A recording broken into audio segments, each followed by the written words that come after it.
السلام علیکم ورحمۃ اللہ وبرکاتہ۔ ناظرین، جو کوئی بھی استغفار کو لازم پکڑ لے، اللہ تعالیٰ اس کے لیے ہر تنگی میں آسانی اور ہر غم سے دوری کا سامان پیدا فرماتا ہے، اور اسے ایسی ایسی جگہ سے رزق نصیب فرماتا ہے جہاں سے کبھی اس کو گمان ہی نہ ہوا ہو۔ استغفار یا استغفر اللہ ایک بہت ہی محبوب ترین کلمہ ہے جو کہ اللہ رب العزت کی رحمت کو بہت قریب لاتا ہے اور انسان کے نامہ اعمال کو ہلکا کرنے کے ساتھ ساتھ بے شمار برکتوں اور فضیلتوں کا باعث بھی بناتا ہے۔ یہ ایسا عمل ہے جس پر اللہ رب العزت نے اپنی عزت اور جلال کی قسم کھائی۔ ناظرین، آج کی ویڈیو میں آپ کو قرآن و حدیث کے حوالہ جات سے بتائیں گے اور اس کی کس قدر تاکید بیان فرمائی گئی۔ یہ ایک چھوٹا سا کلمہ کتنا جادوئی اثر رکھتا ہے، اسے بھی آپ کو آگاہ کیا جائے گا۔ آپ سے بس گزارش اتنی ہے کہ ویڈیو کو آخر تک دیکھیں، اور اگر آپ کو ہماری کاوش پسند آ رہی ہے تو ویڈیو کو لائک کریں۔ ناظرین، پیارے آقا محمد رسول اللہ صلی اللہ علیہ وآلہ وسلم نے فرمایا، قیامت کے دن جو شخص بھی اپنے نامہ اعمال میں استغفار کی کثرت پائے گا، اس کے لیے خوشخبری ہے۔ استغفار کا عمل اللہ تعالیٰ کو بے حد محبوب ہے۔ ایک حدیث مبارکہ میں پیارے آقا محمد رسول اللہ صلی اللہ علیہ وآلہ وسلم نے ارشاد فرمایا، جب بندہ اللہ سے توبہ کرتا ہے تو اس کی توبہ سے رب کریم اس سے زیادہ راضی ہوتا ہے جتنا کہ تم میں سے کوئی اس وقت ہوتا ہے جب وہ اپنی سواری پر جنگل بیاباں میں جا رہا ہو اور وہ سواری سامان سے لدی سے گم ہو جائے، سارا کھانا پینا اس سواری پر موجود ہو اور وہ ڈھونڈ ڈھونڈ کر اس کی واپسی سے مایوس ہو جائے اور ایک درخت کے نیچے آ کر لیٹ جائے۔ ابھی وہ اس حال میں ہو کہ اچانک دیکھے وہ سواری اس کے پاس آ کے کھڑی ہو گئی ہے، بس وہ اس کی لگام تھام لے، پھر مسرت و شادمانی کے عالم میں یہ کہہ بیٹھے، اے اللہ، آپ میرے بندے ہیں اور میں آپ کا رب ہوں، یعنی بے انتہا خوشی میں آپے سے باہر ہو کر غلط جملہ بول دے۔ حضور اقدس صلی اللہ علیہ وآلہ وسلم نے بھی اپنے مبارک عمل سے امت کو استغفار کی طرف بہت متوجہ فرمایا ہے۔ ایک حدیث میں نبی کریم صلی اللہ علیہ وآلہ وسلم نے ارشاد فرمایا، اے لوگو، اللہ تعالیٰ کے سامنے توبہ کیا کرو، بے شک میں بھی دن میں 100 مرتبہ اللہ تعالیٰ سے توبہ استغفار کرتا ہوں۔ اب بعض لوگ یہ کہتے سنائی دیتے ہیں کہ ہم توبہ کے باوجود گناہ کر بیٹھتے ہیں، گناہوں سے باز نہیں آتے، تو ایسی توبہ، ایسے استغفار کا کیا فائدہ؟ حضرت محمد صلی اللہ علیہ وآلہ وسلم کا ارشاد ہے، جو شخص استغفار کرتا رہے اسے گناہ پر اصرار کرنے والا نہیں سمجھا جائے گا، اگرچہ دن میں 70 مرتبہ وہ اس گناہ کا ارتکاب کرے۔ ناظرین، ذکر کردہ حدیث مبارکہ کی تشریح میں علماء کرام فرماتے ہیں کہ گناہ پر اصرار کرنے والا وہ ہے جو استغفار نہ کرے اور گناہ پر شرمندہ بھی نہ ہو۔ ابن الملک رحمۃ اللہ علیہ فرماتے ہیں، جو کوئی بھی مصیبت اور گناہ کا کام کر بیٹھے اور اس کے بعد استغفار کرے اور اظہار ندامت سے بھی کام لے تو وہ شخص برائی پر اصرار کرنے والا نہیں ہوگا۔ ناظرین، انسان ہونے کے ناطے ہم سے دن میں کئی دفعہ بہت سارے ایسے گناہ ہو جاتے ہیں جن کا ہمیں خود بھی نہیں پتا ہوتا، یا پھر ان گناہوں کو ہم ہلکا پھلکا سمجھ لیتے ہیں، جبکہ کسی گناہ کو ہلکا سمجھنا بڑا گناہ ہے۔ گناہ پر شرمسار ہونا، اپنی لغزش کا اقرار کرنا اور اسے جرم کا اعتراف کر لینا، یہ وہ مبارک اور بابرکت عمل ہے جس کا توڑ شیطان کے پاس بھی نہیں ہے۔ امام اوزائی رحمۃ اللہ علیہ فرماتے ہیں کہ ابلیس نے اپنے چیلوں سے کہا کہ تم انسانوں کو کس طرح سے گمراہ کرتے ہو؟ وہ کہنے لگے، ہم ہر طریقے سے انہیں گمراہ کرتے ہیں۔ ابلیس نے جواب میں کہا، کیا استغفار کے بارے میں بھی تم نے ان کو گمراہ کیا ہے؟ یہ سن کر شیطانوں نے جواباً کہا، استغفار تو وہ مبارک عمل ہے جو توحید باری تعالیٰ کے ساتھ جڑا ہے، تو اس پر ہمارا زور بھلا کیسے چل سکتا ہے؟ تو ابلیس نے کہا، میں انسانوں کے درمیان ایسی چیز پھیلاؤں گا جس پر انہیں استغفار کرنے کی نوبت نہیں آئے گی۔ امام اوزائی رحمۃ اللہ علیہ فرماتے ہیں، شیطان نے انسانوں میں خواہشات اور تمناؤں کو پھیلا دیا جس پر انہیں استغفار کرنے کی نوبت ہی نہیں آئے گی۔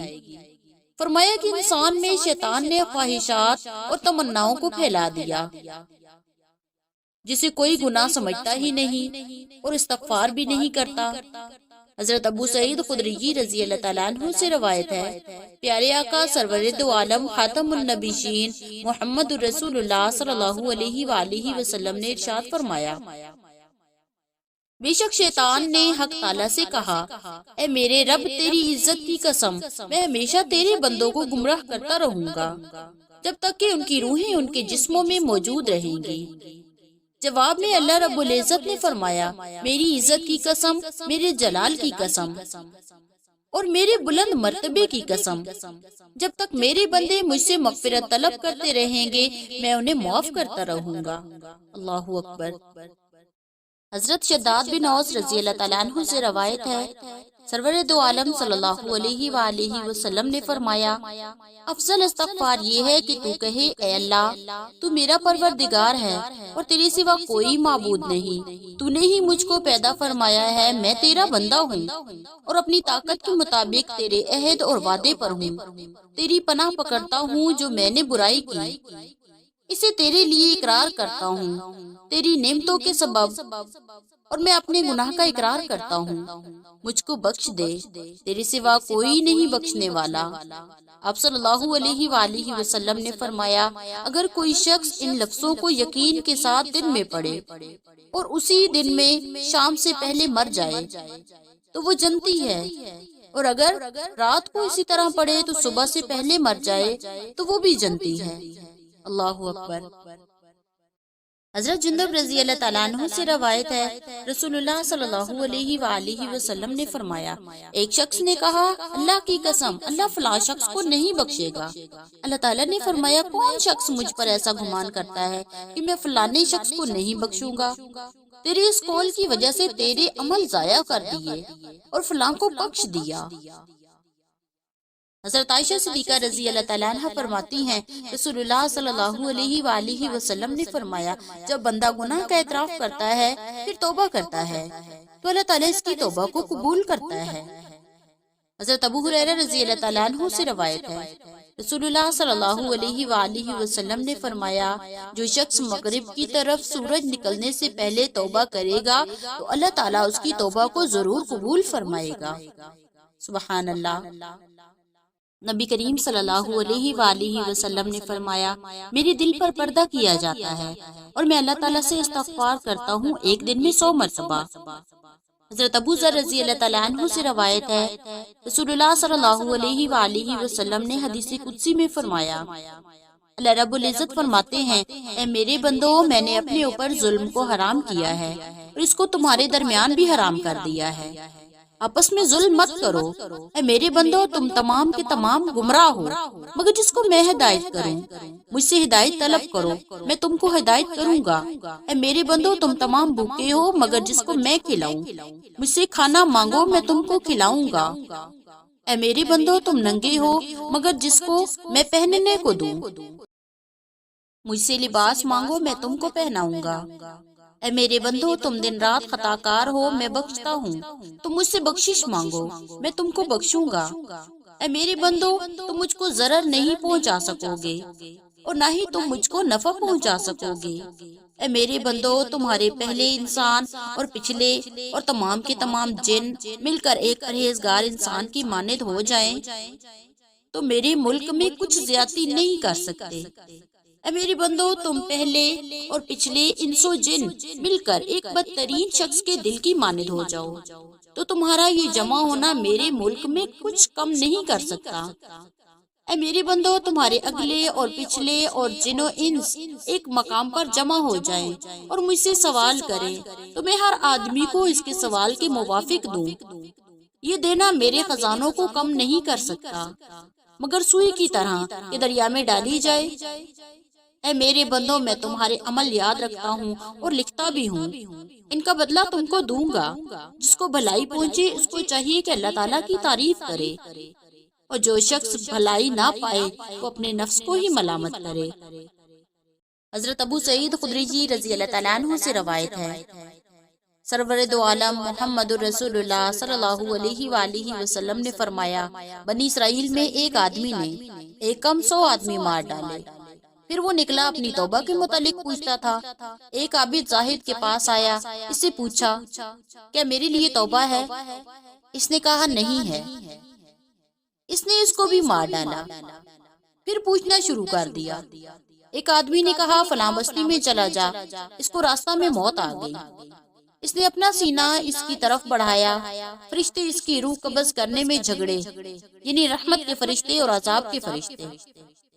اللہ نے اس بستی کو حکم فرمایا کہ تو قریب ہو جا، دوسری بستی کو حکم دیا کہ تو دور ہو جا۔ پھر اللہ تعالیٰ نے فرمایا اس کے درمیانی فاصلہ کو ناپو۔ جس کی طرف وہ چلا تھا ایک بالش نزدیک پایا گیا۔ اللہ رب العزت نے اس کو بخش دیا۔ سبحان اللہ، اللہ رب العزت تو بخشش کے بہانے ڈھونڈتا ہے۔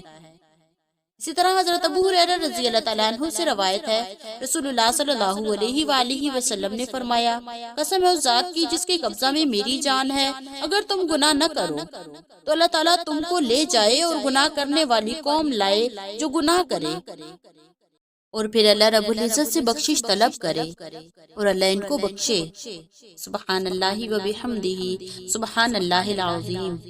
حضرت موسیٰ رضی اللہ تعالیٰ عنہ سے روایت ہے، رسول اللہ صلی اللہ علیہ وآلہ وسلم نے فرمایا اللہ تعالیٰ رات کو اپنا ہاتھ پھیلاتا ہے تاکہ دن کو گناہ کرنے والا توبہ کرے، اور پھیلاتا ہے اپنے ہاتھ دن کو تاکہ رات کا گناہ کرنے والا توبہ کرے۔ مغرب کی طرف سے سورج نکلنے تک ایسا ہی ہوتا رہے گا۔ اے پروردگار عالم، ہم بہت گناہ گار ہیں مگر تیری رحمت کے طلبگار ہیں۔ اللہ رب العزت تمام دیکھنے اور سننے والوں کے گناہوں کو بخش دے، آمین یا رب العالمین، واللہ اعلم۔